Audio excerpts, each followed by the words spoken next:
All right, welcome to Detroit Red Wings, the Red Alert podcast on the J Sports YouTube page. I'm your host, Joe Chap. We're going to be talking about the Red Wings because I have not done a video. I'm going to be more consistent with my videos and all that jazz because, I finally got moved into the new house and all that jazz. So there'll be more videos coming daily. I hope to be more consistent.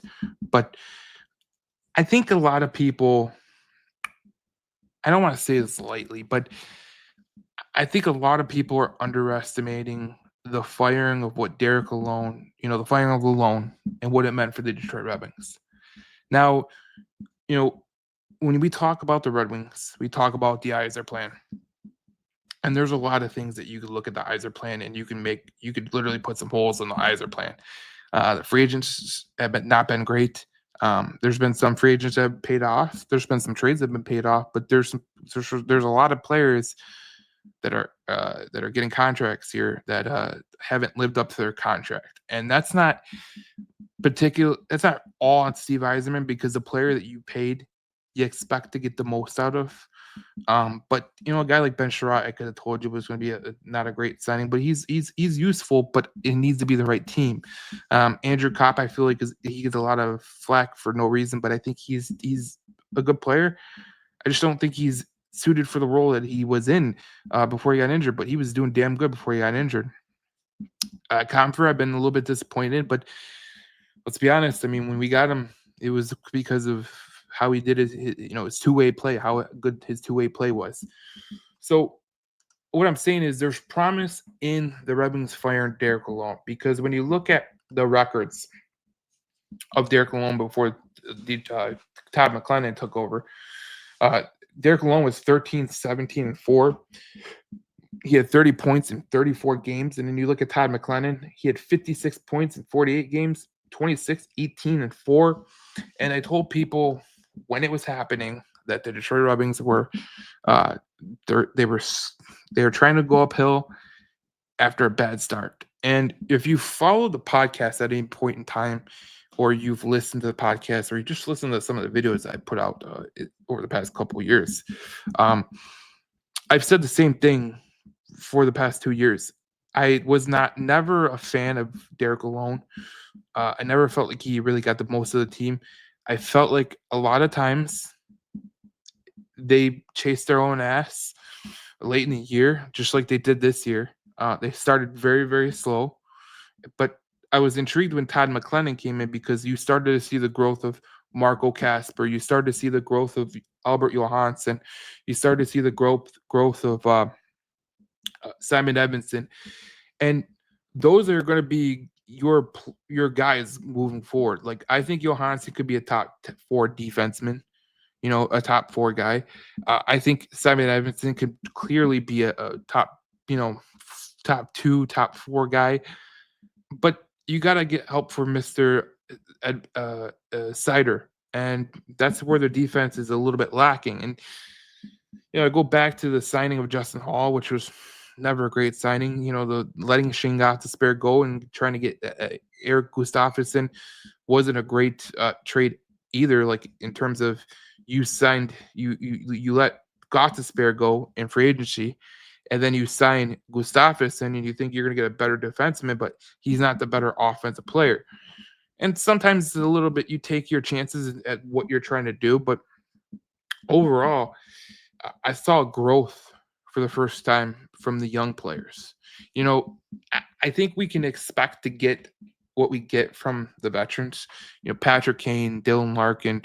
I think there's still a step up that we can go for Raymond and Larkin and Sider and all the guys. But guys like Andrew Kopp, like they were never going to be a guy that's going to change the franchise.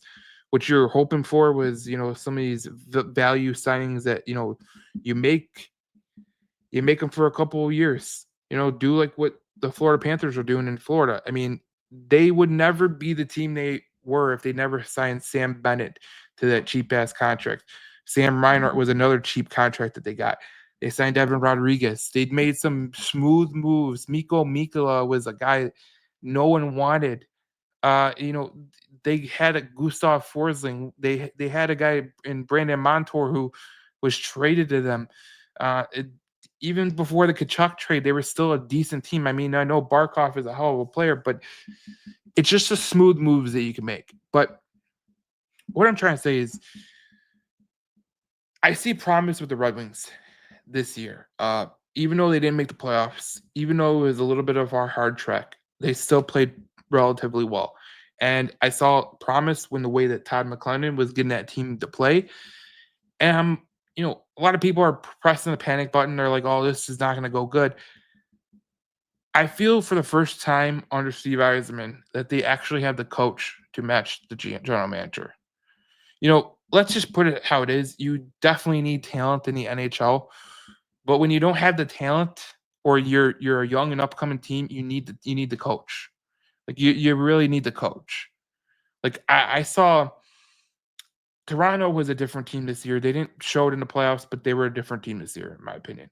Florida, they were great before Paul Maurice, and then Paul Maurice took them to another level. The coaches that come in and take them to another level are the ones that I think are going to be good. But look, Todd McLellan, uh, he did good. I mean, it was the best that he could do in the situation that he was in. You come in mid-year, you're chasing your ass to get the back in the playoffs, and it's going to be very interesting what this offseason is going to entail because the reason I have promise in the Red Wings is because Todd McLellan is going to get a chance to put an etch on this team on what he wants and what he doesn't want. And overall, Eisenman's got to make the decisions to better this team. But yeah, you got to make it in how McLellan wants it. And the way that McLellan finished the year with the Detroit Red Wings, I mean, it was very well done. I mean, when you go 26, 18-4, and we all know what happened at the end of the year. They fell apart in March because you can't have. I've said it for the past couple years. You can't have 2 bad months and then try to go back and try to fix everything. We obviously know there's things that are happening with the Red Wings that are like the goalie situation is not the greatest situation. I think the offense is there, but they need more 5-on-5 scoring. But I look at this overall and I go, look, I think the young players got better under McLellan. They didn't get this good under Lalone. And that's where I feel the most promise is coming from me in terms of what the Detroit Red Wings are trying to accomplish. Because if the Red Wings can just do what they do, and McLellan can get the most out of these guys, and they add some more talent this offseason, I think they'll be pretty damn good. I think they'll be pretty damn good. I think McLellan deserves that chance. And I think, look, Yzerman came in here. I'm not making excuses for the guy, but he never got a top 2 pick, not top 3 pick. He never got that pick, that elusive pick. He had to make stuff out of nothing. But hockey and baseball are ironically the same in the minor league system. In hockey, we have a salary cap. Baseball, there's no salary cap, so you can kind of outspend your mistakes. But here's the difference.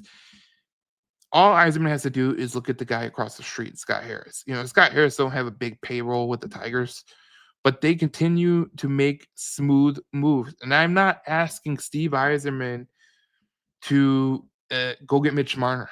I'm not asking him to go get Sam Bennett. Just make smooth moves. They don't have to be impactful moves that all the radio guys are going to be like, "Oh yeah, that's a great signing." Because usually when you make those moves, they don't pan out in the long term. So unless you're dead set on a guy like Mitch Marner, or you're going and you get a Jason Robertson through a trade, or you make a trade for JJ Peterka or something like that, that could be the way to go.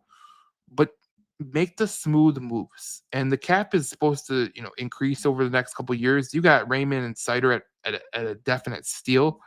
So I look at this and I think that the Detroit Red Wings could be pretty damn good next year. And I think that Todd McLellan is a big reason why, because they got so much better under him and they were positioned to go to the playoffs. The Four Nations tournament came and they just turned into a totally different team coming back off that Four Nations tournament. So it's going to be interesting to see what happens this offseason. Obviously, with the entry draft coming up, free agency coming up, it's going to be a wild season. And I mean, all the NHL experts are predicting this is going to be a wild time for the NHL offseason. So we'll see you in the next video. We'll talk more Detroit Red Wings hockey and here on Jason Sports and the Red Alert Podcast. Follow, subscribe, and subscribe below. And comment below if you disagree with me. I love to get that. But thank you for watching, and we'll see you in the next the video.